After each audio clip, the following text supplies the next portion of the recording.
Australia, and she's got our PR playbook that you're going to want to take notes on. So if you're big into taking photos of slides, this is going to be one of those, get your cameras ready. Let's welcome Genevieve from News Corp.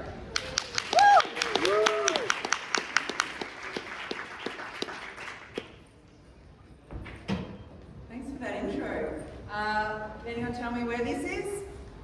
This is Melbourne, Australia. And it's where I live and work. I head up the PR and talent strategy for News Corp. Effectively, what that means is I exist to drive revenue growth by making our journalists and our journalism famous. But to begin, I'd like to invite you to step back in time. I want you to cast your mind back 30 years. For those in the room who are possibly not born yet, I'll help you with some inspo here. The year is 1996, and I am a 23-year-old budding cadet reporter in the newsroom of Australia's biggest selling daily newspaper, the Herald Sun. Macarena is the biggest dance craze of the year. The Spice Girls released their debut album, and Friends and Seinfeld are dominating the sitcom rankings.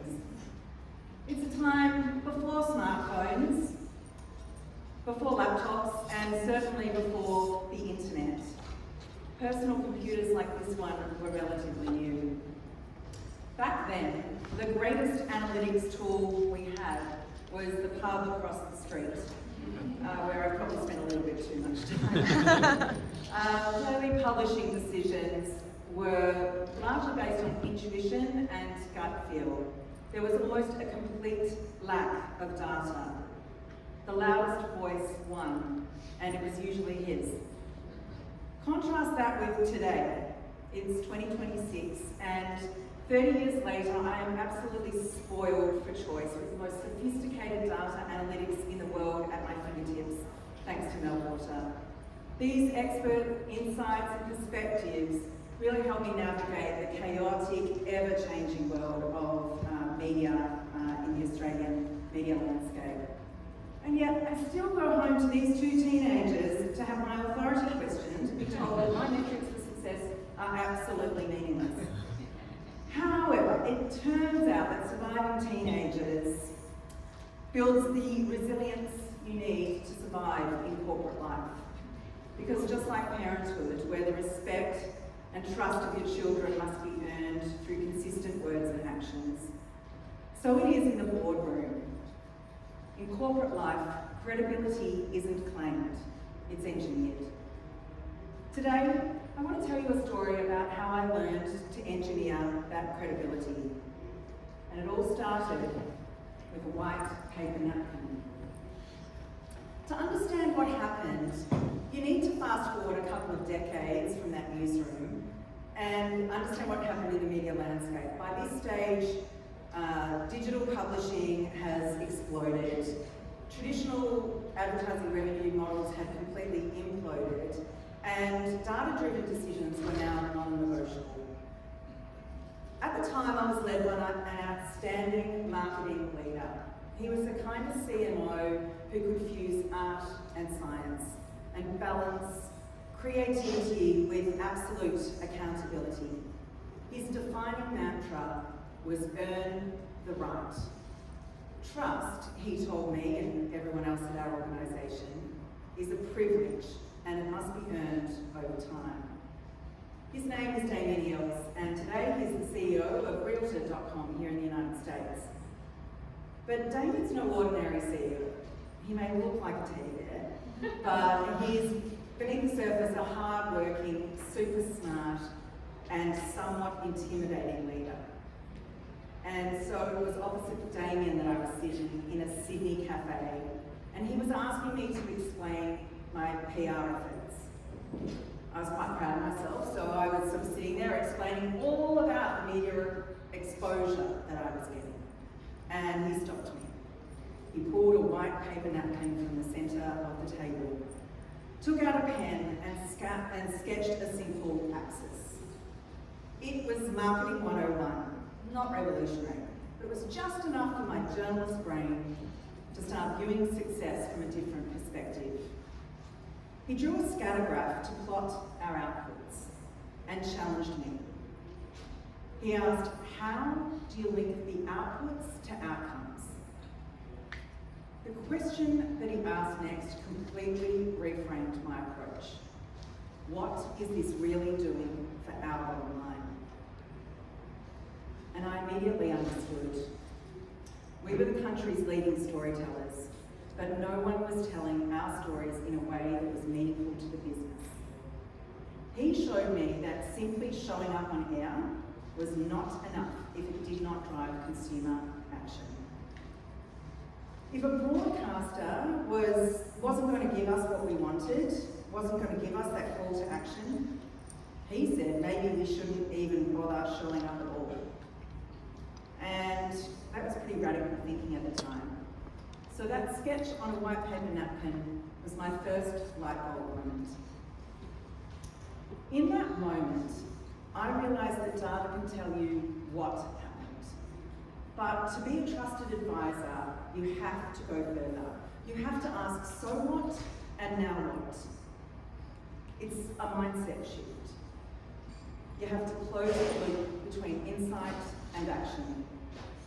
Because as I said, credibility isn't claimed, it's engineered. But to engineer credibility, you need the right tools. And as monumental as that napkin was, it was far from the right tool. Armed with that napkin, I knew the what, but I didn't yet have the how. And I'll admit, for a few years I kind of muddled my way through. I was trying to apply data discipline, but the PR industry at the time was still largely armed with the wrong tools. Which brings me to my second sliding doors moment. Fast forward a few years, and I was in a meeting with our head of media, and she was demonstrating success based on a paid media program and how her work had contributed to sales outcomes. And then it was my turn. And I proudly puffed out my chest and tabled my advertising value equivalency report. Yeah, it was a while ago, and AVE at the time was commonly believed to be the gold standard in measurement. How far we've come. I boasted that I had achieved $1 million worth of publicity, and I was fully expecting a pat on the back. I sat there and she scoffed at me, and she said, that is completely meaningless. On whose rate card did you measure $1 million worth of publicity? And she said to me, you know, why are you valuing PR in dollar terms when money literally cannot buy what you deliver? Your outcomes are valuable precisely because they cannot be bought. And she was right. I was taking the complex, strategic value of PR and reducing it to a single, imaginary dollar figure that was, frankly, nonsense. We were telling a story of activity, but not a story of impact. Hands up if you've ever fallen for this. So many people in our industry do. They simply showcase their coverage, tally up their audience reach, point to positive sentiment, rub their hands together, and like my compatriot rebel here, pat themselves on the back for a job well done. But to earn your seat at the decision-making table, you cannot walk in armed with vanity metrics. You cannot survive on gut instinct. You must speak the language of the business. You must prove that when your PR spikes, consumer behaviour spikes too. Because remember our playbook, credibility isn't claimed, it's engineered. To engineer that credibility, we needed to completely rethink our approach. We needed to have a unified understanding of what good actually looks like. And that was when the napkin moment crystallised and the PR value score was born. Now remember the white paper napkin. It was the germ of an idea that I took to Georgia Bitcon and the team at Meltwater Australia, and together we built a bespoke, industry-first measurement tool that finally allowed us to do exactly that. We created a system that scores every single PR campaign out of 100. And the beauty of the score is in its simplicity. It's divided into two equal halves.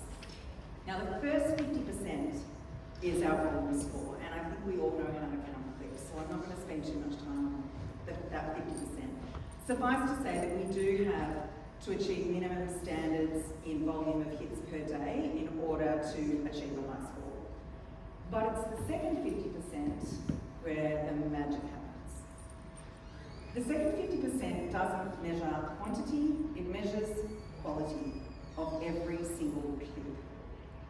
It evaluates whether coverage actually worked and whether we had the ingredients that drove consumer behaviour. Every piece of media is graded against a strict set of 14 criteria. Now they're our bespoke ingredients. You could come up with your own. We ask questions like, was our spokesperson used on air? Did the host deliver a call to action back to our website? Was there a visual use of our artwork on screen? Did they put our URL on the screen or mention it verbally? It's 14 criteria. And why does that matter? It matters because having our journalists on air is not enough if we're not getting something in return. At the time, before we invented the score, we were handing over our best stories and our best journalists, and in return we were getting absolutely nothing. But the PR value score changed all of that. By defining a strict set of criteria, the score became our team's North Star. It standardised what good actually looks like across our entire network of 100 plus brands. We stopped settling for second best. My team no longer pitches for exposure, they advocate for outcomes. Today, we call a producer and say, hey, we've got an incredible story, we'll give you our best expert, we'll give you the story well in advance so you can build a perfect package. But in return, we require this level of attribution. And you know what they say? Invariably they agree, because our stories are great and we know our worth. We don't just hope the audience works out where to go, we tell them exactly where to go. We know that if we drive the impact score up, the business bottom line will invariably go up too. Let's take a look at how it shows up in real life.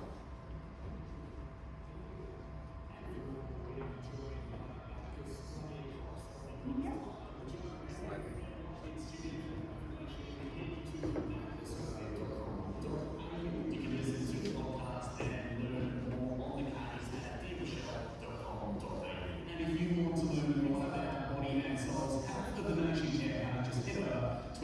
The data about the new video series, The War, You'll, not just today. Head up to the website on your screen now to check it out. We can listen to Dan's podcast, witness material, and read more on developments at news.com.au. And you can visit now at muchbetter.com.au. And that is how you change the conversation in the boardroom. You stop reporting activity and you start proving your commercial value. Because remember our playbook, credibility isn't claimed, it's engineered. Now, a score out of 100 is all well and good, and it gives our team the North Star. It standardises our efforts. But let's be honest, if I walk into a meeting room and slide a PR value score report across the table with 85 out of 100 on the front page, my bosses are probably going to say, so what? And that's why the most important part of the PR value score isn't page 1, it's page 2. Page 2 is where the magic happens. Page 2 is where we overlay our internal business data directly over the PR activity. We deliberately plot our broadcast minutes, our social mentions, our PR hits against the exact moments consumers took action. We meld meltwater data with our own. And when you put those two data sets on top of each other, you stop guessing. Sometimes it's a near minute-by-minute correlation. Let's take a look. About a year ago, we decided to launch a new education vertical, and we did that by coming coming up with a list of the top 100 private schools across the country.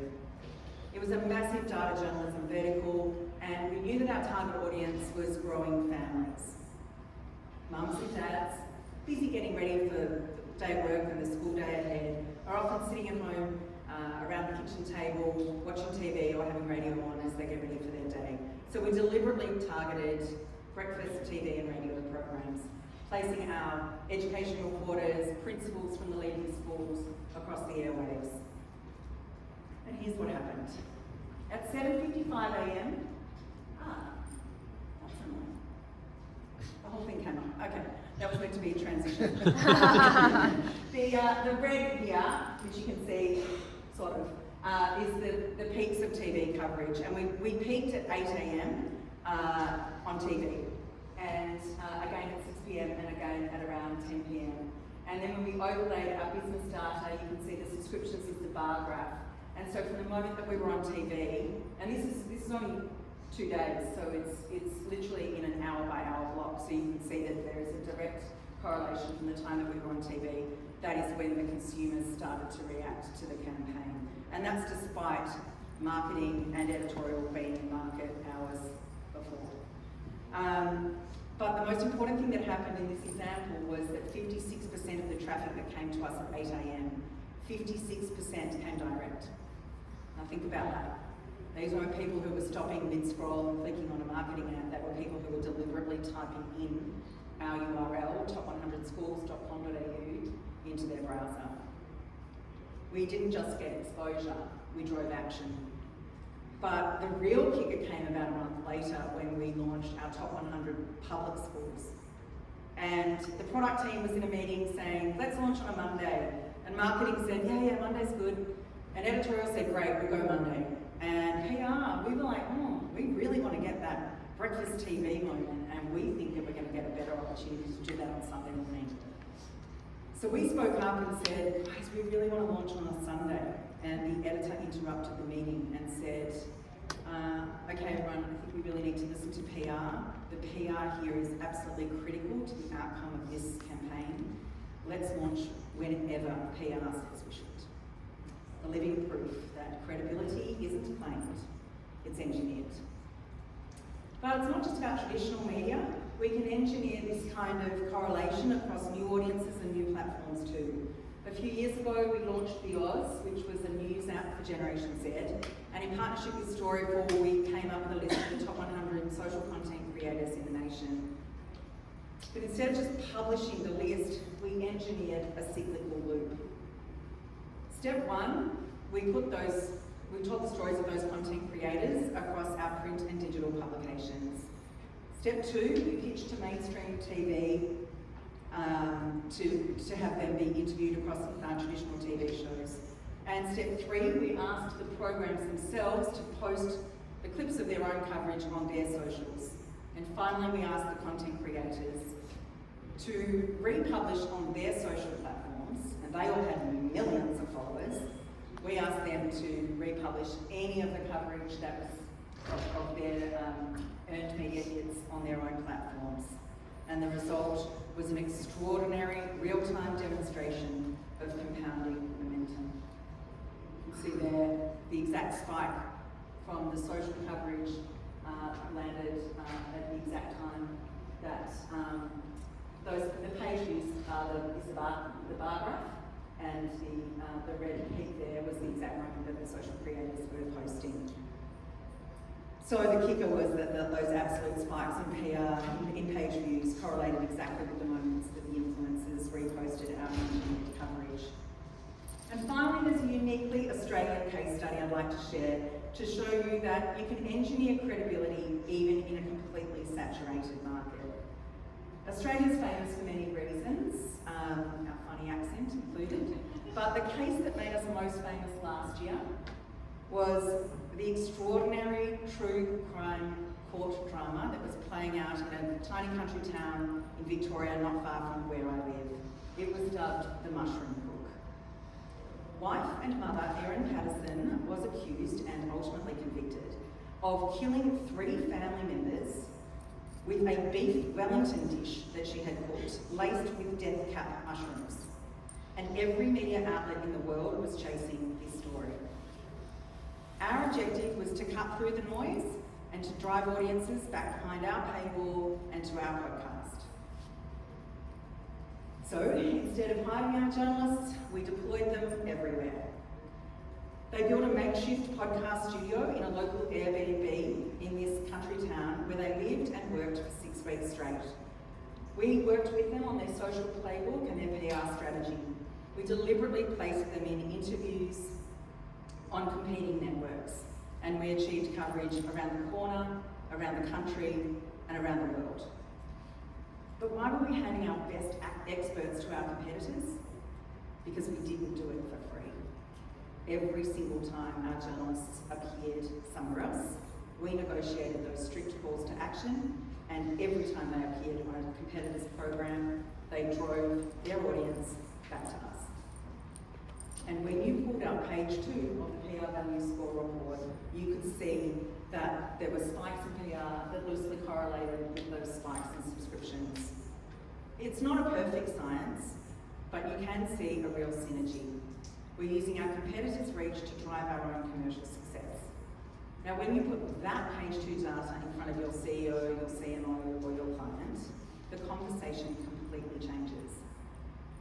You're no longer defending your budget, you're informing business strategy. You start getting invited at the very inception of a campaign. Because you aren't just reporting on the weather, you're controlling the climate. Credibility isn't claimed, it's engineered. Now, we've talked about the newsroom, and we've talked about the white paper napkin, we've talked about the trap of vanity metrics, and you've seen the PR value score in action. So I could probably end this talk here. But I'm not going to, because I don't want you leaving here today thinking that's nice for News Corp, but it's pretty meaningless for me. And I don't want you also to think that my future strategy relies totally on how we show up in legacy media. Because here's the kicker. Last week I had to table my strategy for FY27, and that new strategic plan, the PR value score, barely rated a mention. It's there, but it's no longer the hero. And that's not because it's not a proven method, it's just that our North Star is shifting. The tools that we relied on in the past don't necessarily stack up as well for the future. We've got to be able to adapt and change. And believe me, I'm no stranger to that. Over the past 2 years, I've navigated a drawn-out separation. I've watched my daughter sit on the sidelines of her beloved sport after she injured her ACL. And I farewelled my son as he came over to the States to finish his senior year in high school on a basketball scholarship. So I know how important it is to be willing to let go. But just like these experiences, you have to acknowledge when things aren't working. You have to read the white writing on the wall and determine when it's time to pivot or perish. And for me, that time is now. I chose to partner with Meltwater, and they remain my preferred vendor because several years ago, they came to the party and adapted with me, and we're about to do it again. For FY27 and beyond, our measurement focus will shift, but the same principles that underpin our strategic thinking will apply. I want you to leave here today knowing exactly how to start this conversation with your own executives or clients tomorrow. Engineering your credibility all comes down to a simple, practical framework. And the plot twist is that it's not the PR value score. Because the magic is not in the score, it's in the thinking that underpins the score. And that remains unchanged regardless of the challenge. And that's why you can apply it in your business when you leave here today. It's the journey of having a clear objective, connecting your inputs to your outputs, and then to your outcomes. It's a mindset shift. Think of it like a pocket compass. It's a navigation tool for leadership success. If you want to earn your seat at the table, here's how you do it. Firstly, you have to identify your objective. This might sound very simple, but it is surprising how many people skip this step.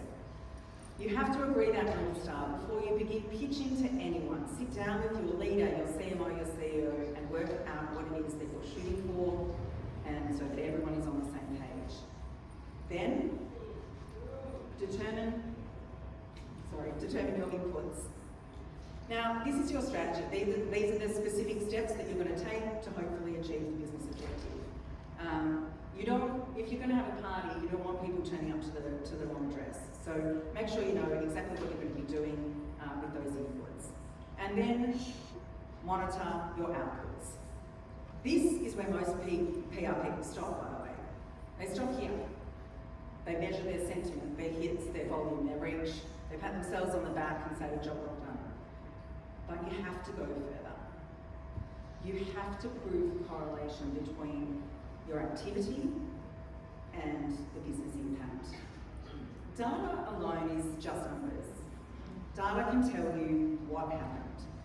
But to be a trusted advisor, you have to say, so what? You have to close the loop between insight and action.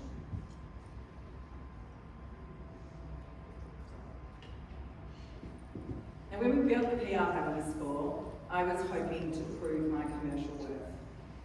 But an unintended and completely welcome byproduct was that the PR value score has totally transformed my team. It has, by having a consistent, measurable framework in place, it's revolutionised the entire team culture. Everyone sings from the same song sheet. The team's completely aligned, and they don't just pitch for exposure anymore. They advocate for outcomes. They know exactly what great looks like, and they shoot for it every single time. The result? Leadership noticed. We stopped being viewed as an adjunct function that simply showed up and implemented marketing's locked strategy. We started winning budget, and today we have a seat at the table at the very inception of every campaign. 30 years ago, in a noisy newsroom, I learned how to tell a compelling story. Then, a brilliant CMO sat with me at a Sydney cafe and sketched a simple axis on a white paper napkin. Now, it was then that I learned how to tell a story that decision makers cared about. He could have told me what to do, but he didn't. Instead, he empowered me by showing me how to think. There's a famous proverb that says, give a man a fish and feed him for a day, but teach a man to fish and you feed him for a lifetime. Consider this your fishing rod. Stop reporting your activity, start influencing your business, use data to earn your seat. Because remember, credibility isn't claimed, it's engineered.